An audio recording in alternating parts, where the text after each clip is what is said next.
You're tuning to Relationship Wednesday, where we expose the lies, set fire to the bullshit, and show you what real love should actually feel like. This is the Bad Influence Podcast, the one they warn you about. I'm your host, Jordan Banderas, and today we're cutting through manipulation, codependency, and insecurity with a machete. If you're tired of walking on eggshells, second guessing your worth, and rewriting your love story with fear, it ends now. Raw truth, real growth. Let's get into it. Let's start with this. Why does your partner's past bother you so damn much? What story do you tell yourself when you think about it? Because the truth is, you're not haunted by their past. You're haunted by the story you built around it. You filled in the blanks with your insecurities. You turn imagination into evidence and ego into armor. But here's the thing. It's not what they did that hurts you. It's what it makes you question about yourself. The story isn't about them. It's about the parts of you that still wonder if you're enough. You can't heal what you keep projecting. So stop rewriting their past. Start editing your own narrative.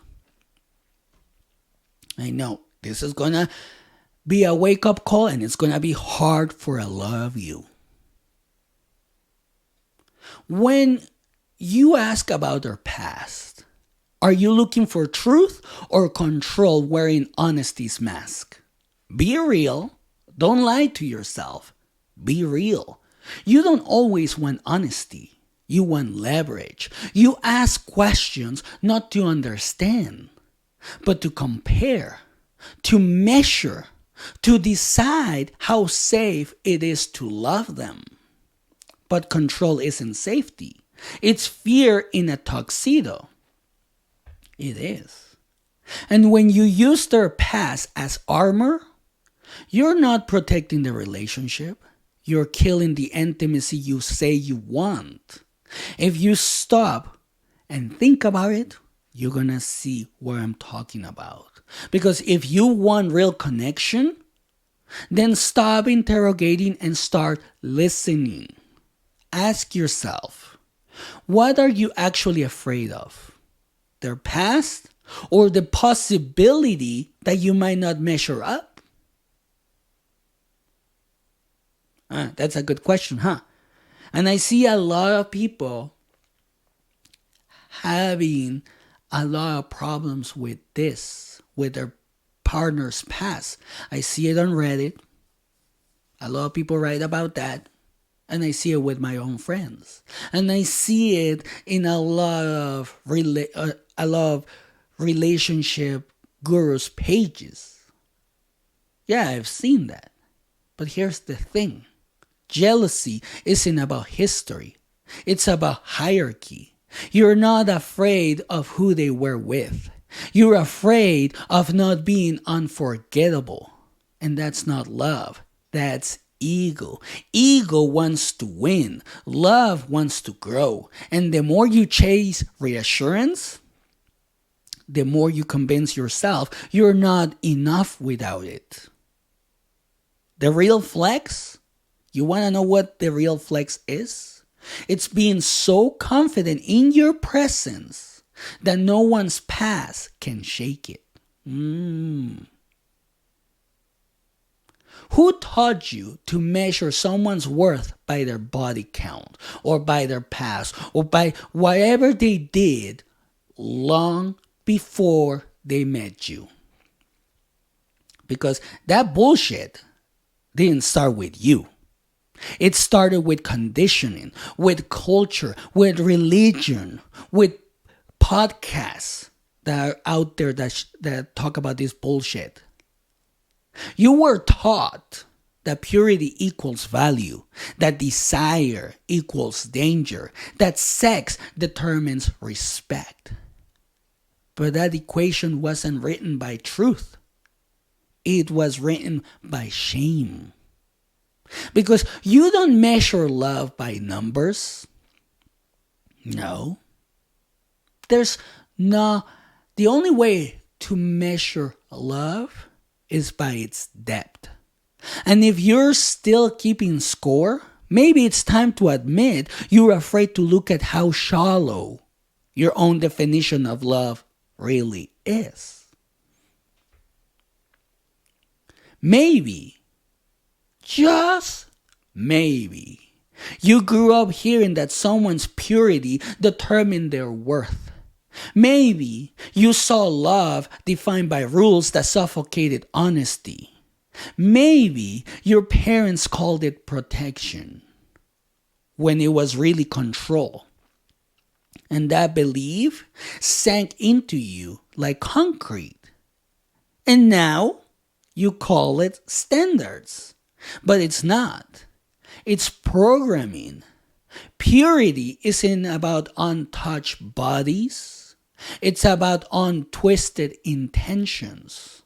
And if your love is built on judgment, maybe it's not love that needs cleansing. Maybe it's your perspective. Think about it. Just think about it. Have you ever been judged for your past? That's a good question. Remember how it felt when someone looked at you like you were just a mistake wrapped in skin? How it made you question if you'd ever be more than what you did? Now, look at how easily you've become the same judge you once begged mercy from. Maybe forgiveness isn't something you owe them. Maybe it's something you owe yourself. Let's be honest. How much of your discomfort comes from love and how much from pride whispering, "You're not enough"? It's not love that's jealous. It's insecurity cosplaying as loyalty. Love says, "I see you as you are." Insecurity says, "Erase your past so I can feel safe." But you don't need their history to shrink. You need your confidence to expand. When your self-worth is stable, their past isn't a threat. It's just context. Be real. I want you to be real right now. Do you crave exclusivity because of connection or because of control? You say you want loyalty, but do you? Do you really want loyalty? Or do you just want possession? Love isn't about being the only one.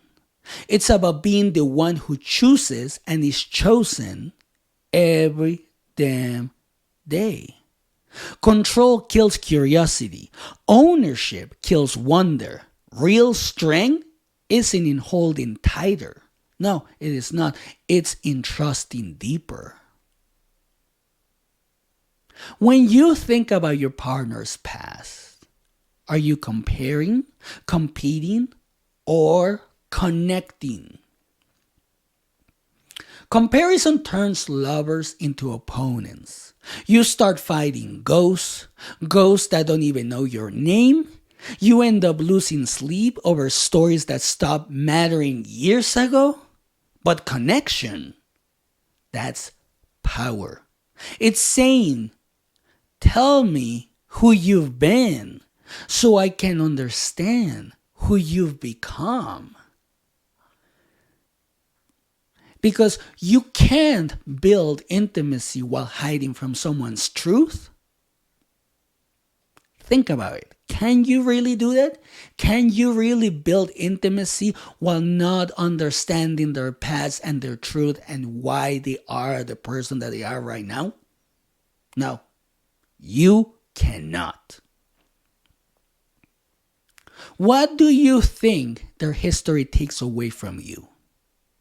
Because that belief that love is a pie and someone else's slice steals yours, that's scarcity. Love doesn't shrink when shared. It multiplies. It multiplies.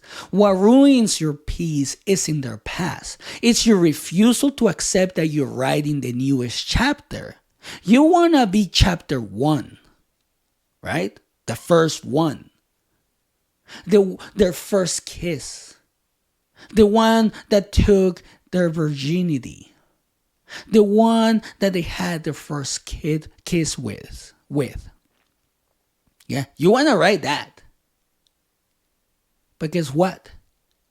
No story worth reading starts with insecurity. No, it doesn't. Can you handle the fact that your partner had a life before you? A lot of guys can't afford that. They cannot fathom that. Same thing with women. I've seen it. They get so mad about their partner's past, like they were there watching it. But here's the thing. Experiences that shape them into the very person you fell in love with. You fell in love with the resilience, and that came from the same pain you now resent. Yeah, it's true. That's where it came from. You love their empathy, and that came from heartbreak.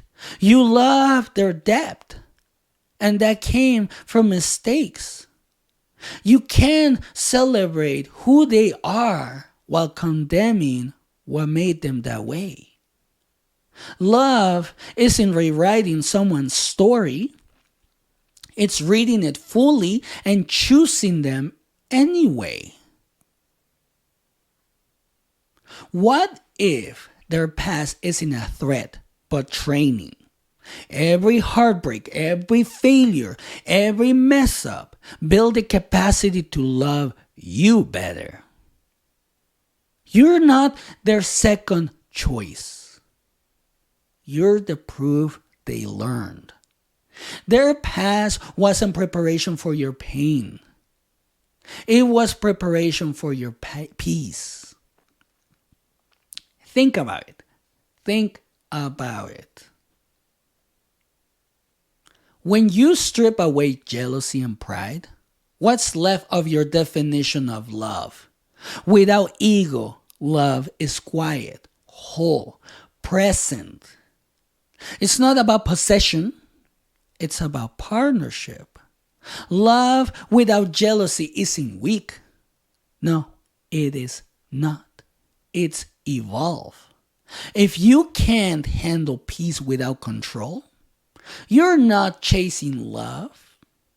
You're not asking for it. You're chasing validation. What will happen if you stop punishing them for who they were and started appreciating who they've become? Every time you weaponize their past, you chain both of you to it. Love isn't erasing history. It's honoring evolution. So stop demanding purity. Start rewarding growth. Can you love someone fully while still needing to feel morally superior? Because love isn't a competition. It's a commitment. You don't win by being better. You win by showing up. The scoreboard is fear disguised as pride. So drop it and watch your connection finally breathe. I used to think I had the right to know everything, every detail, every name, every moment. I told myself it was about truth, but it wasn't. It was about reassurance. I wanted to hear, "You're the best they've ever had." I wanted confirmation that I wasn't a chapter. I was the whole damn book. But life doesn't hand you that kind of comfort. No, it doesn't. We wish it would, but it doesn't. People don't come as blank pages. They come as entire novels. Messy ones, torn ones, beautiful ones. And if you're lucky, you get to be the chapter where they finally stop running.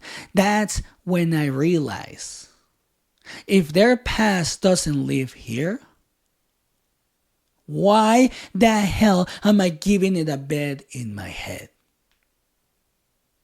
I had to unlearn the lie that purity equals value, that someone's past defines their worth. That desire makes them less. That's not morality. That's manipulation. That's religion and insecurity shaking hands in the dark. But the truth is, purity isn't about skin. It's about intention. Love doesn't measure numbers. It measures depth. And if you're still counting, maybe you're afraid of what's missing in your own heart. So be honest. Why does their past really bother you? Is it love, or is it ego needing to be the only one? Because love doesn't fear history. Only insecurity does. When you love someone for real, you don't compete with their past. You benefit from it. Every heartbreak they survived taught them how to stay. Every failure taught them how to hold on when things get heavy. You're not fighting ghosts. You're standing in the light they fought to reach. Once I understood that, I stopped asking how many. I started asking, what did it teach you? Because love is not ownership, it's presence. It's not be mine, it's be here. The real flex is in knowing their past. It's being so secure in your present that nothing before you can shake it. You don't need to erase where they've been. You need to honor who they've become. Should your partner's past matter? Only if you plan on living there. Because the truth is, you didn't fall in love with their past. You fell in love with the person who survived it. You're not competing with history. You're building what comes next. So stop counting bodies. Stop judging their past. Start building bonds. Because the only number that matters is the one who still shows up when shit gets real. That's what matters. And remember, the choice is yours. And that's it for today. If this episode peeled back the mask on your relationship, don't ignore it. You deserve more than crumbs. Draw the damn line. Hit that subscribe button so you never miss the truth bombs that change lives. Share this with someone who needs to wake up to real love, not manipulation. This is the Bad Influence Podcast. Until next time, know your worth, speak your truth, never flinch, and have a great day.